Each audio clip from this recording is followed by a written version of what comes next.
નમસ્કાર ખેડૂત મિત્રો, જય દ્વારકાધીશ અને પશુપાલક મિત્રોને જય ઠાકોર. તો મિત્રો આપણે આજે તમને જણાવી દઈએ છીએ કે ફરી વિડીયોમાં આપણે આવી ગયા છીએ અને ઘણી જીરાના જ વિડીયો કેમ આવે છે.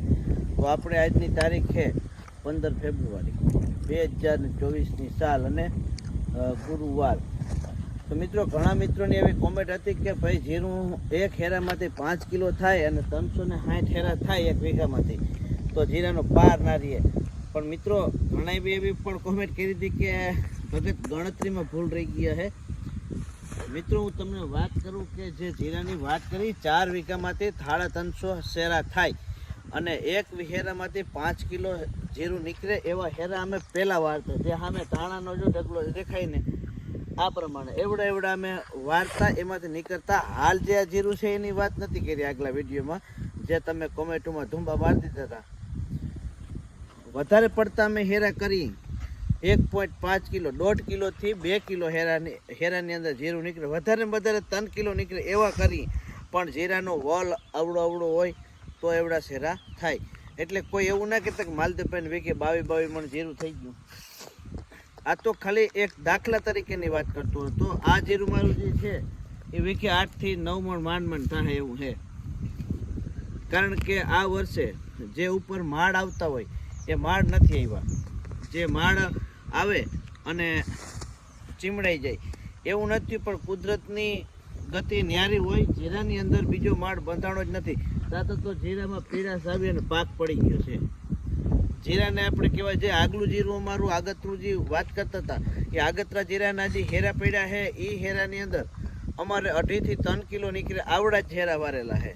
કેમ કે પાકું હતું આમ છેટે પલ્લેથી ભેગું કરીને ઢગલો કરવો હોય એટલે આપણે થોડીક તાણ પડે એટલે નાના જ બનાવ્યા છે. જે 18 ને 24નું તગારું હોય ને એવડા જ બનાવ્યા છે.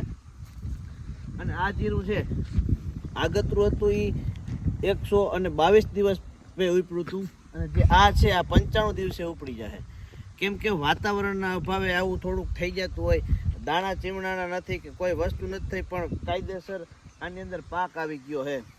અને હું તમને આગળ બતાવું જીરાની અંદર જે છે કે જીરું એકદમ પીળાશ પડતું બધું ભેગું પાકી ગયું હોય એવું તમને દેખાતું હોય છે. તો આ જીરું છે 7-8 થી 9 મણ સુધી થાય અને ફાઇનલી 4 વીઘા છે. કોઈને પડું આપી એમ અહીંયા આવી અને માપી જવું હોય તો એ કંઈ વાંધો નહીં. ઘણા વ્યક્તિ કહેતા હતા કે હું કોલવા આવું છું માતાજી, ત્યારે હું તમારું જીરું જોવા આવી, કોઈ જોવા આવ્યા નહીં. અને આપણે આ ફેકમ ફેક કરવાની નથી. જે છે એ રિયલી બતાવું. 4 વીઘાનું જીરું છે અને 35-36 મણ જેવું જીરું થાય. આમ હું નથી કહેતો, જે લોકો અહીંયા આવ્યા હતા જીરું જોવા અથવા તો અહીં બેહવા, કોઈ અમારે આજુબાજુ આવે રોડને કાંઠેથી નીકળતા હોય માણસો, તો એ એવું એમ કહેતા હતા કે 8-9 મણ થાય. એટલે હું એ તમારી મોટે એમ કહું કે આ મારું જીરું 35-36 મણ થાય. બાકી હું તો એમ કહું કે 27-28 મણ જ થાય. એમાં પછી વધારે થાય તો મારું કોઈ લઈ જવાના જ છે નહીં. અને બીજા મિત્રો આમાં ઘણી બધી એવી કોમેન્ટ હતી કે અત્યારે જુવાર, બાજરી, મકાઈ આવા પાકનું પણ વાવેતર થતું હોય. તો તમને એક મકાઈ બતાવું કે જે મકાઈનો પાક છે મારી વાડીની અંદર.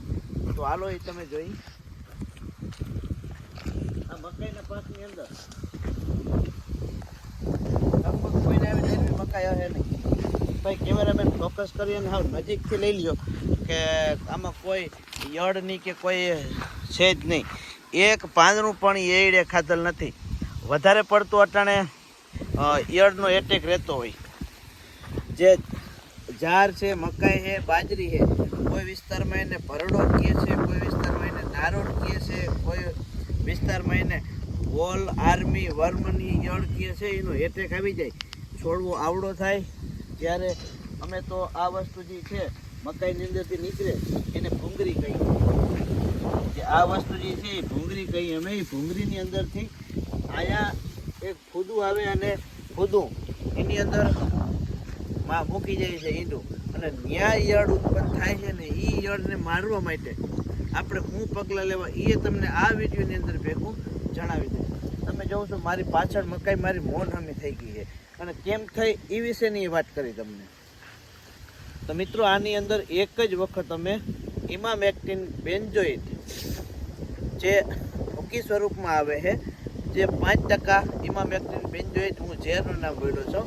કંપની ગમે એ હોય, કંપની હું જોવાનું નથી, દવા કરવાનું છે એ વસ્તુ ઉપર આપણે ધ્યાન દેવાનું છે કે ઇમામેક્ટિન બેન્ઝોઇટ જે 5% જે દવાની અંદર ઝેર આવતું હોય ને એ તમારે 2 થી 2.5 ચમચી એ ભૂકી પાણીની અંદર નાખવાની.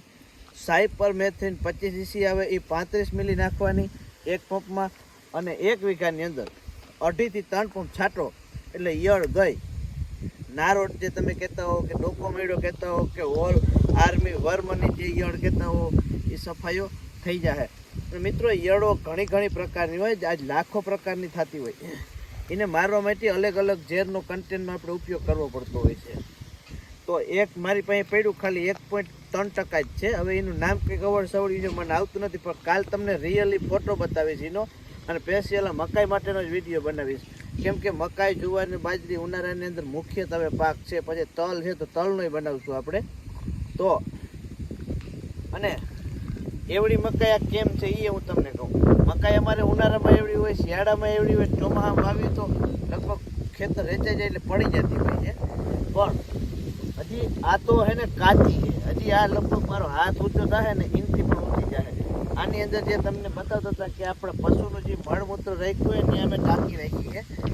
હજી તો અડધું બહાર વહી જાય છે ગટરમાં. એ અડધાની વ્યવસ્થા થઈ જાય. અને જે અમે એકઠું કરી છે ને વારે ખેરે પાણી જ્યારે પાઈ ને ત્યારે હાલો અત્યારે ચાલુ છે ગાજરમાં પાવાનું હોય તમને બતાવું.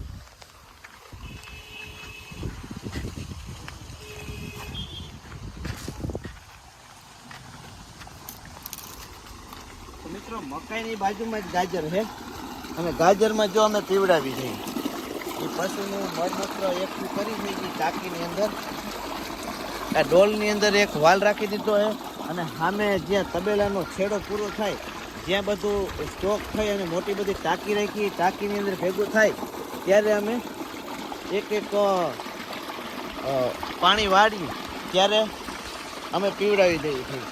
અને વસ્તુ એકદમ ક્વોલિટી થાય, રાસાયણિક ખાતરની જરૂર ના પડે.